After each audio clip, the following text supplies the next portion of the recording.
Hey everyone, it's 10 Types, and today I'm going to be going over a quick guide on how to play Magnezone Darkrai EX, which is probably the best deck in the game right now. Its stats here, looking at Limitless, it's like absurd. So stats are not everything, but they certainly can help you figure out what's a good deck, and these stats are really good. I think it is arguably the best deck in the game. I don't have as much experience with the other decks, but I have a lot of experience with this deck, and I've been winning a lot, and it's good because you can do a bunch of damage, and you can also set up as well. You're a bit of a slower deck. I don't know if this is what most people want, but before you get into this, you need to know that it is a slower deck. So if you're looking for something that's explosive, doing lots of damage, this deck is not for you. However, if you're looking for a deck that can chip away in the early game, while your opponent can't, necessarily easily knock you out and take lots of points, then this is going to be the deck for you. And it's not like super slow. There are certainly slower decks in the past that are like healing focused. This is I'd say a medium to slow deck, somewhere around there. Because in the early game, you're setting up behind Darkrai EX. And by the way, only play Darkness Energy in this deck. If you're playing any other type that's bad, you just want Darkness here.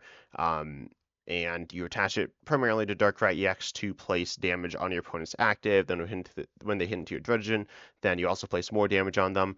And then you also have Leaf to get out of that. You can have Giant Cape. This is the list that I play that I think a lot of people play as well.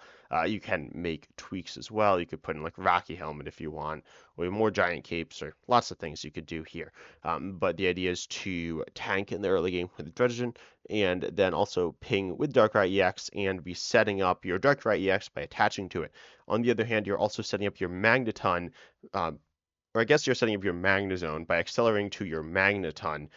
Make sure that you don't evolve your Magnezone just like randomly, only evolve it right when you're about to attack with it. In some ways, it does allow you to have the element of surprise, or maybe not surprise, but um, there's some amount of suspense for your opponent where they don't necessarily know if you have Magnezone, so they might be planning around something that you don't have, but more importantly, you might be able to catch them off guard. If that happens, that's amazing.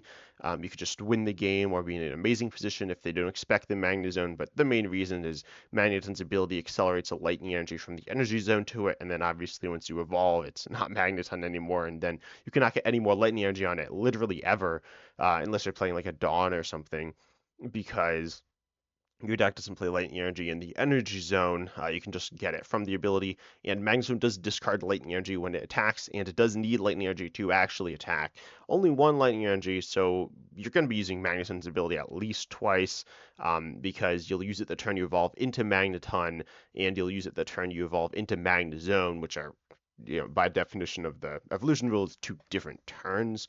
So you'll have two lightnings there, and then in that case, you could just attach one darkness as well, and then be attacking on that turn that you evolve Magnezone.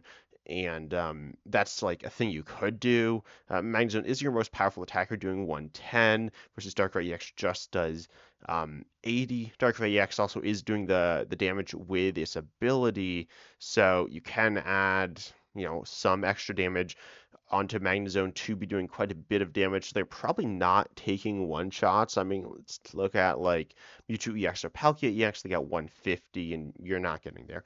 So in that case, you're doing ideally like 130. Then you can use Cyrus and then bring that Pokemon up, and then finish it off with Darkrai EX's ability, and then also hit into something else. So you to consider situations like that and use Cyrus well. Sabrina's still good in the deck, but Cyrus is really good. I could see not playing Sabrina, I guess, but the big reason you want Sabrina is because your opponent might stick a Pokemon in the active you can't knock out, and then at that point you're not going to be able to knock it out, so you can just Sabrina to get anything else, which often will work. Also, Magnezone, you want Druddigon in the active first, and then you want a Magnezone, and then you probably want Darkrai EX. They could use another Magnezone. Darkrai EX obviously gives up 2 points, and if it gets knocked out, you probably just lose the game on the spot. So don't don't get that knocked out maybe until the very end. And it's not the strongest attacker, but it's not bad either. There are definitely times when you want to use it. That's something you just need to kind of figure out. It just depends on the way the game's going. But Also, I guess I'll talk about Pokemon communication at this point because there's a new card, and probably a lot of people aren't super familiar with how to use it. Don't just chuck it down, because if you don't need a specific Pokemon, or if you need a bunch of Pokemon, don't just play it down. Specifically, if you need a bunch of Pokemon, you want to wait till you've drawn um, one of those. Like if you need two, you want to wait till you've drawn one of the two, and then get rid of another Pokemon from your hand because you need a bunch of Pokemon, but you don't need that many duplicate Pokemon. So there are generally Pokemon to get rid of with Pokemon communication, um, but don't just play it. And that's generally a case with a lot of these cards as well. You shouldn't just play them down. Anyways, I hope you enjoyed the guide. It was a pretty quick video, but consider liking, subscribing, hitting the bell, all the good stuff. And as I was excited to see you in the next video.